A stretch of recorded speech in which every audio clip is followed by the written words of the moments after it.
You ever watched someone try to do the right thing only to be stopped by red tape and cold bureaucracy? You'll never believe what happened next. A man in uniform, carrying the most sacred responsibility anyone can bear, bringing home a fallen soldier, was denied boarding. Not because of security, not because of rules, but something far worse. What unfolded shook an entire nation, and it all started with one simple question: why won't you let him fly? If you're watching this story unfold, wherever you are, we need your voice. Share this story, comment below, subscribe for more real-life moments that matter. Because sometimes the truth needs amplification, not just for justice, but for change. Now let's go back to where it began. It was a busy morning at Langston International Airport. Travelers rushed through the terminals, dragging suitcases, hugging loved ones goodbye, checking flight statuses on their phones. The usual chaos of travel. But among the crowd stood a man who didn't seem like he belonged in the noise. Colonel Marcus Hale wore his dress uniform with pride, polished shoes clicking against the tile floor, medals neatly aligned across his chest. He had flown through airports like this dozens of times before, always on missions, always with purpose. But today felt heavier, not because of the weight of his uniform or the ribbons pinned in honor of service. Today, he carried something far more important and far more painful, a casket draped in the flag of his country, waiting on the tarmac outside. Inside, Private First Class Jordan Blake, 21 years old, gone too soon. Marcus adjusted his cap, took a deep breath, and walked toward the airline counter. His mission wasn't about recognition. It wasn't even about comfort.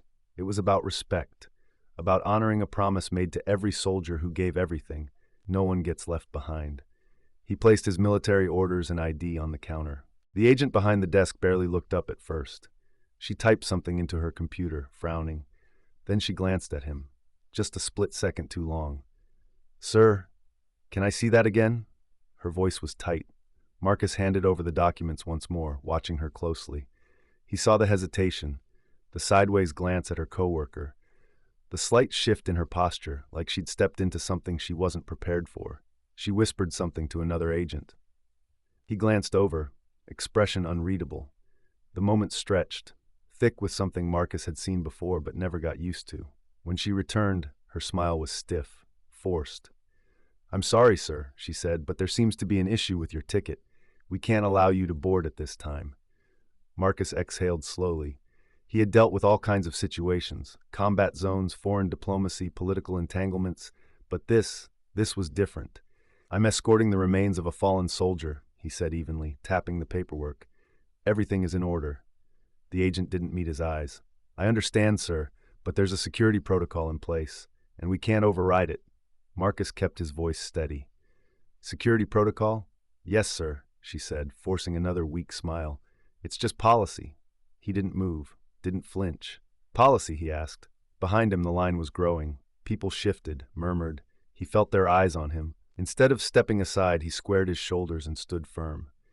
He wasn't leaving without an answer. But the airline staff wasn't backing down either. The air around the counter felt heavier now. Conversations in the line behind him had started to quiet down as people took notice.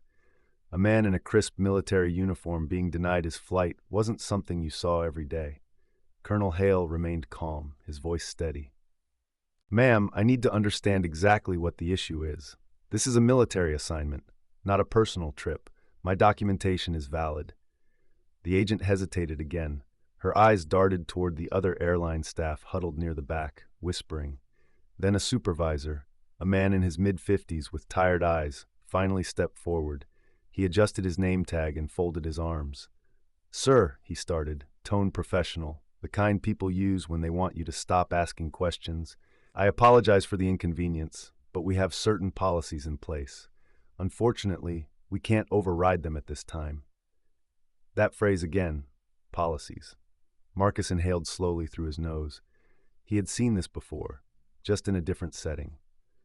"I've flown with military escorts before," he said, keeping his frustration buried under years of discipline. "I know the procedure, and I know there's no policy stopping me from boarding. So let's be honest, what's the real reason I'm being denied?" The supervisor cleared his throat, shifted on his feet. "It's just an extra security measure. Nothing personal, sir. Nothing personal. That was Rich. Marcus tightened his jaw but didn't let the anger take over. He had been in too many rooms where people hid behind vague explanations like this. They were testing his patience, waiting for him to lose his temper, to give them a reason to call security. He wasn't going to give them that satisfaction. The people in line were watching now. A woman in a red blazer whispered something to her husband. A young man holding his boarding pass frowned, glancing at the airline employees like he was trying to make sense of what was happening. Then a voice cut through the tension. "Sir, do you have an issue with his military clearance?" Marcus turned his head slightly. A man, older, maybe mid-60s, with a weathered face and a USMC hat pulled low over his brow, had spoken up, a Marine, a veteran. The supervisor looked uncomfortable. "No, sir. This isn't about clearance. We just have to follow standard protocol." The Marine let out a sharp breath. "Yeah, I've been through security 1,000 times, and I've never seen protocol stop a soldier from escorting one of our own home." He folded his arms. "So what is it?" More murmurs spread through the line. People started pulling out their phones, recording. The shift in the air was palpable. The staff behind the counter could feel it too. The agent who had originally denied Marcus stole a glance at her supervisor, looking uncertain now. The supervisor sighed, rubbing a hand over his temple. He looked at Marcus again, the weight of the moment settling in. "Let me check something," he muttered before walking off. The agent at the counter kept her gaze down, suddenly very interested in her computer screen. Marcus didn't move, shoulders squared, staring straight ahead. He wasn't going anywhere, but neither was this story. The murmur in the terminal was no longer just background noise. It was focused, charged. People in line were no longer just waiting for their flights. They were watching, recording. The Marine who had spoken up earlier wasn't the only one who looked irritated. A middle-aged woman in a denim jacket clutching her purse shook her head and leaned toward her husband. "This isn't right," she muttered. A younger man in a hoodie pulled out his phone and started typing, fingers moving fast. People were taking notice, and that was dangerous for the airline. Marcus kept his expression unreadable, but inside he was taking note of every detail. The supervisor hadn't returned yet, which meant one of two things. He was either scrambling for an excuse or waiting for this to die down. Neither was going to happen. Then a voice came from behind him. "Excuse me, sir." Marcus turned his head slightly. A young woman, no older than 25, was standing a few feet away, phone in hand, eyes uncertain but determined. I don't mean to intrude," she said carefully, "but I just want to make sure I understand. They're not letting you board." Her voice wasn't loud, but the way she said it, careful, deliberate, made people nearby pay even more attention. Marcus exhaled, glancing at the agent behind the counter. "That's correct." The young woman blinked, as if she expected to hear a different answer. She hesitated for just a second, then nodded once, and turned her phone screen toward him. "I'm live right now," she said. "People need to see this." And just like that, the floodgates opened. Another man held up his phone. "This is wrong," he said, shaking his head. "This man is literally escorting a fallen soldier." A woman further back raised her voice. "Hey, excuse me." She waved her hand toward the counter. "Can someone explain why he's being denied?" A few people shifted uncomfortably, clearly unsure whether they should get involved. But the energy in the room had changed. What started as quiet murmurs had grown into something bigger, something the airline staff could no longer ignore. The agent behind the counter looked like she wanted to shrink into the floor. Her hands were frozen over the keyboard, eyes flickering to the camera lenses pointed in her direction. Then the Marine from earlier took a step forward. He was done playing nice. "I've seen a lot of things in my time," he said, voice steady but firm, "but I never thought I'd see the day when an American soldier, especially one escorting the remains of a brother in arms, was treated like this." The terminal had gone eerily quiet. Even the usual airport announcements over the speakers seemed distant, muted. The only sound was the soft beep of phones capturing every second. "This is a disgrace," the Marine said. The agent swallowed hard. Her fingers trembled as she clicked at her keyboard again. The supervisor still nowhere to be seen. Passengers whispered. A baby fussed in its stroller, but instead of soothing the child, the mother stared at her phone, reading something with a look of disgust on her face. Then somewhere in the back of the line, a man muttered, It's already trending. Marcus didn't move. He didn't need to. The world was watching now. The tension in the terminal was thick. The supervisor was still gone. Phones were out, recording, tweeting, streaming. And then, like a spark hitting dry grass, it spread.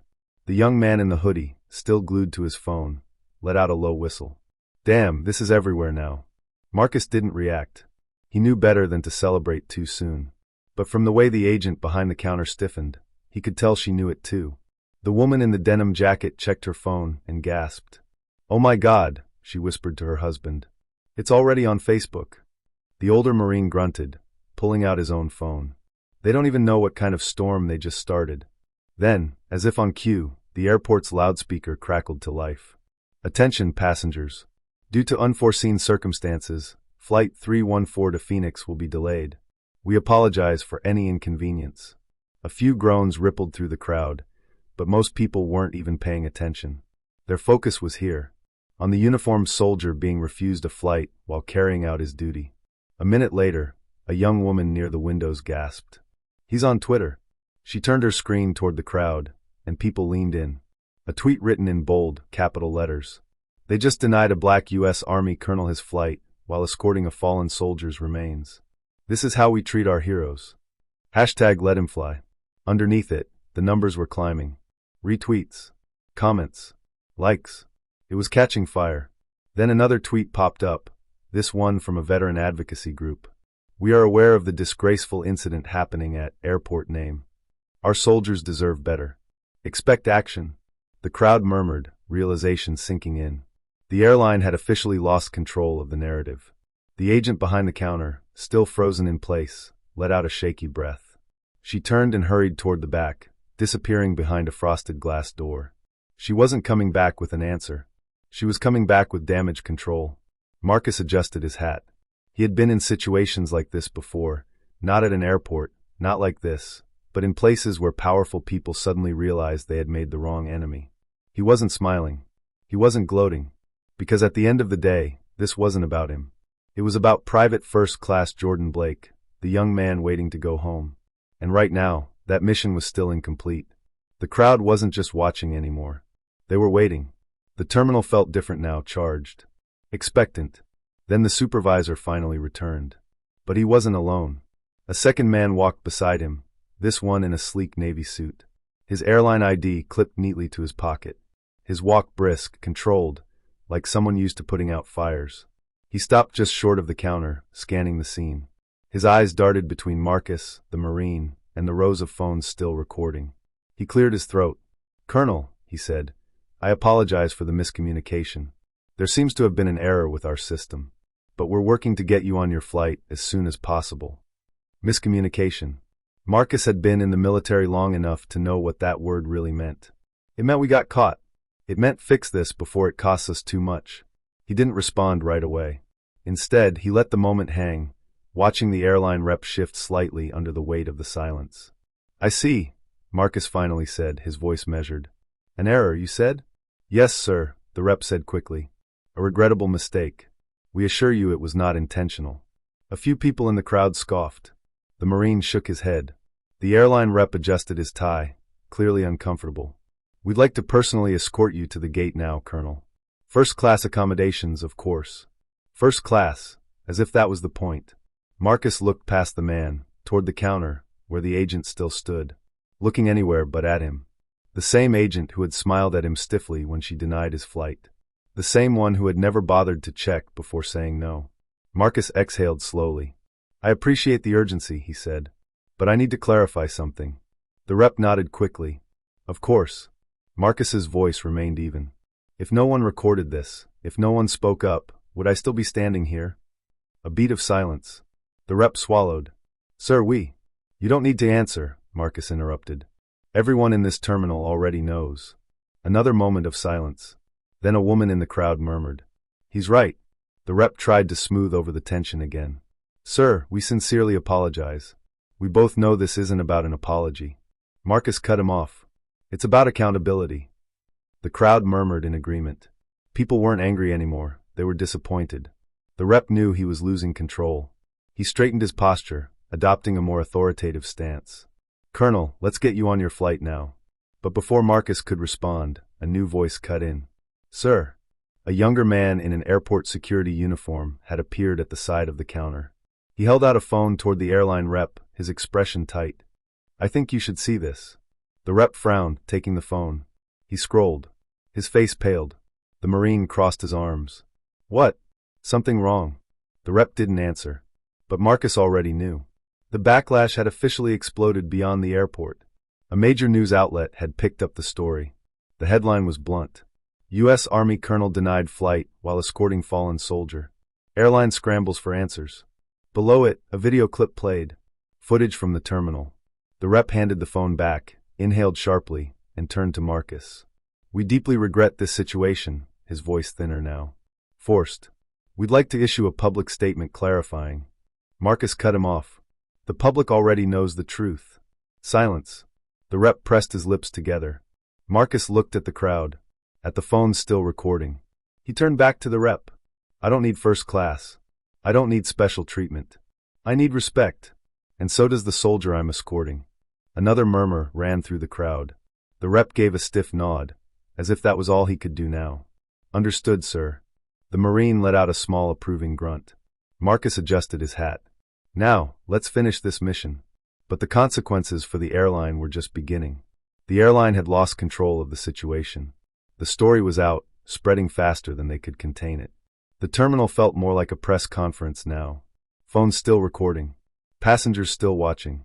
Then, something unexpected happened. A man in a dark blue suit, with the unmistakable posture of someone with real authority, walked into the scene. He wasn't from the airline. He wasn't airport security. He was military. The room shifted. People moved aside instinctively as the man approached. His ID badge flashed briefly as he stepped up to Marcus and extended his hand. "Colonel," he said firmly. "I'm Major Daniel Reeves, Department of the Army. We've been informed of the situation." Marcus shook his hand, grip strong. He didn't need to ask how the major got here so quickly. The military doesn't play when it comes to its own. Major Reeves turned to the airline rep, voice crisp. "We are handling this now. Colonel Hale and the remains of Private First Class Blake will not be flying commercial." The rep blinked. Sir, we were just about to." "You were just about to cover your tracks," Major Reeves interrupted. Polite but firm. He glanced at Marcus. "Sir, the Pentagon has arranged for a private military flight. Your transport is waiting." A murmur rippled through the crowd. People exchanged glances. The U.S. military had stepped in. Marcus exhaled, not out of relief. He didn't need saving, but because this mission was finally back on course. He gave a small nod. "Understood, Major." Major Reeves's gaze flicked toward the airline rep one last time. "This will be addressed." It wasn't a threat. It was a promise. Marcus turned back to the Marine, who had been watching the entire exchange with satisfaction. "Appreciate you, brother," Marcus said. The Marine tipped his head. "We look out for our own." Marcus gave the room one last glance. The people who had spoken up, who had refused to let this slide, who had made sure this story was heard. He adjusted his uniform, squared his shoulders, and walked out, not toward the gate, but toward something bigger. For the airline, the fallout was just getting started. They thought the situation would fade. A few apologies, a press release, maybe a statement from their CEO.